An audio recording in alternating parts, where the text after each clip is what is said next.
اور راست بازی کے سبب سے ستائے گئے، محض سچائی کو پکڑ لینے کے باعث ان کو دکھ دیا گیا ہے، کیونکہ آسمان کی بادشاہی انہی کی ہے۔ جب میرے سبب سے لوگ تم کو لان تان کریں گے اور ستائیں گے اور ہر طرح کی بری باتیں تمہاری نسبت ناحق کہیں گے تو تم کو مبارک ہو، تو تم مبارک ہوگے یا مبارک ہوگے کہنا چاہیے، خوشی کرنا اور نہایت شادمان ہونا، کیونکہ آسمان پر تمہارا اجر بڑا ہے، اس لیے کہ لوگوں نے ان نبیوں کو بھی جو تم سے پہلے تھے اسی طرح ستایا تھا۔ بس مسیح اول کا پیغام مسیح ثانی کی جماعت پر دیکھیں کیسا خوبصورتی کے ساتھ چسپاں ہو رہا ہے۔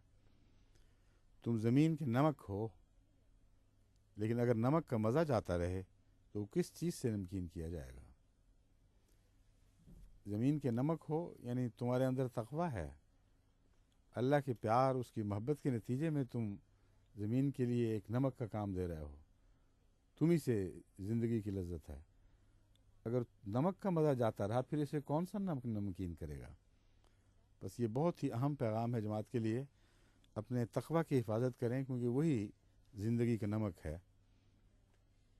پھر وہ کسی کام کا نہیں، اس کے سوائے اس کے کہ باہر پھینک دیا جائے اور آدمیوں کے پاؤں کے نیچے روندا جائے۔ تم دنیا کے نور ہو جو شہر سے پہاڑ پر برسا، جو شہر پہاڑ پر برسا ہے۔ شہر پہاڑ غالباً نام ہے اس کا، یہ سمجھ نہیں ہے اس کی، کیوں جی آپ جانتے ہیں؟ ہاں بسا ہے، اوہو میں سمجھ گیا ہوں، یہ برسا ہے نہیں بلکہ بسا ہے لفظ ہے، ٹھیک ہے اب سب ٹھیک ہے۔ تم دنیا کے نور ہو جو شہر پہاڑ پر بسا ہے، وہ چھپ نہیں سکتا، یعنی تم بلندی پر واقع ہو، جیسا سورج بلندی پر ہوتا ہے اور سب کو دکھائی دیتا ہے۔ تم خدا تعالیٰ کے وہ بندے ہو جنہیں ایک بلندی پر بسایا گیا ہے، اور تم نور ہو اس لیے تم چھپ نہیں سکتے، اور چراغ جلا کر پیمانے کے نیچے نہیں بلکہ چراغ دان پر رکھتے ہیں۔ اس میں مسیح کی پرحکمت باتوں کی خوشبو اور مہک دیکھیں کیسی پرلطف ہے اور دل کو سرور پہنچاتی ہے۔ کہتے ہیں میں جو کہتا ہوں کہ تم اونچی جگہ پہ رکھے گئے ہو، اس لیے کہ اللہ کے ہاتھ نے تمہیں اونچا ہی رکھنا تھا۔ جس نے تمہیں نور بنایا ہے وہ بہتر جانتا ہے کہ نور کی جگہ کہاں ہے۔ بس جیسے تم شمع دان کو جلا کر چیزوں کے نیچے نہیں چھپا دیا کرتے، بلکہ اصل مرتبے اور مقام کی جگہ پر چراغ دان پر رکھتے ہو، تو اس سے گھر کے سب لوگوں کو روشنی پہنچتی ہے۔ اسی طرح تمہاری روشنی آدمیوں کے سامنے چمکے، تاکہ وہ تمہارے نیک کاموں کو دیکھ کر تمہارے باپ کی جو آسمان پر ہے تمجید کریں۔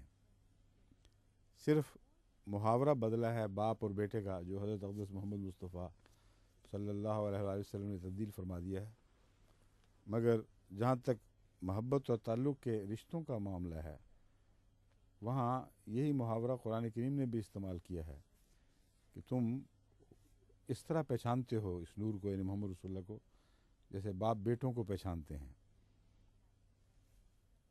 اور مراد یہ ہے کہ جس طرح باپ کی صفات بیٹے میں جلوہ گر ہوں تو باپ پہچانتا ہے کہ یہ میرا بیٹا ہے، ورنہ اس کو کچھ پتہ نہیں۔ اسی طرح تم حضرت محمد مصطفیٰ صلی اللہ علیہ وآلہ وسلم کو اور اس نور کو جو ان پر نازل ہوا، یعنی قرآن کریم، خدا کی صفات سے پہچانو، اور وہ صفات تو سب کو دکھائی دے رہی ہیں۔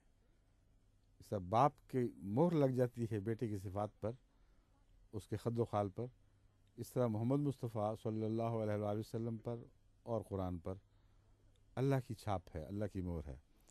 بس باپ کا محاورہ ان معنوں میں استعمال ہوا ہے جن معنوں میں قرآن میں ہے، لیکن چونکہ بعد میں عیسائیوں نے اسے غلط استعمال کیا، اس لیے اب یہ محاورہ متروک یعنی ہو چکا ہے، چھوڑا جا چکا ہے۔ یہ نہ سمجھو کہ میں تورات یا نبیوں کی کتابوں کو منسوخ کرنے آیا ہوں۔ اگر مسیح کو یہ طاقت نہیں دی گئی کہ وہ تورات یا نبیوں کی کتابوں کو منسوخ کرے، تو مسیح موعود یا مہدی موعود کو کیسے یہ مجال ہو کہ محمد رسول اللہ صلی اللہ علیہ وآلہ وسلم کی کلام کو یا اس کلام کو جو آپ پر نازل ہوا منسوخ کر سکے. ایک شوشہ بھی کلام الہی کا کبھی منسوخ نہیں ہو سکتا. وہ کلام جو محمد رسول اللہ پر اترا ہے وہ سب زمانوں کے لیے ہے. اسی طرح حضرت اقدس محمد مصطفیٰ صلی اللہ علیہ وآلہ وسلم کی سیرت کو اور آپ کے پاک کلام کو بھی ان معنوں میں وہی عظمت حاصل ہے کہ ناقابل تنسیخ ہیں. کوئی دنیا میں ماں ایسی نہیں جو بچہ جنے جو محمد رسول اللہ علیہ وسلم کے ایک لفظ ایک حرف پر قلم پھیر سکے. یعنی خدا کی تقدیر نے آپ کو ہمیشہ کے لیے ان معنوں میں زندہ کر دیا ہے. یہ نہ سمجھو کہ میں توریت یا نبیوں کی کتابوں کو منسوخ کرنے آیا ہوں. منسوخ کرنے نہیں بلکہ پورا کرنے آیا ہوں. کیونکہ میں تم سے سچ کہتا ہوں کہ جب تک آسمان اور زمین ٹل نہ جائیں ایک نقطہ یا ایک شوشہ توریت سے ہرگز نہ ٹلے گا جب تک سب کچھ پورا نہ ہو جائے. بس جو کوئی ان چھوٹے سے چھوٹے حکموں میں سے کسی کو توڑے گا اور یہی آدمیوں کو سکھائے گا وہ آسمان کی بادشاہی میں سب سے چھوٹا کہلائے گا. یہاں حضرت مسیح نے جو یہ فرمایا ہے کہ اس وقت تک یہ کتاب منسوخ نہیں ہوگی جب تک اس کی ساری باتیں پوری نہ ہو جائیں.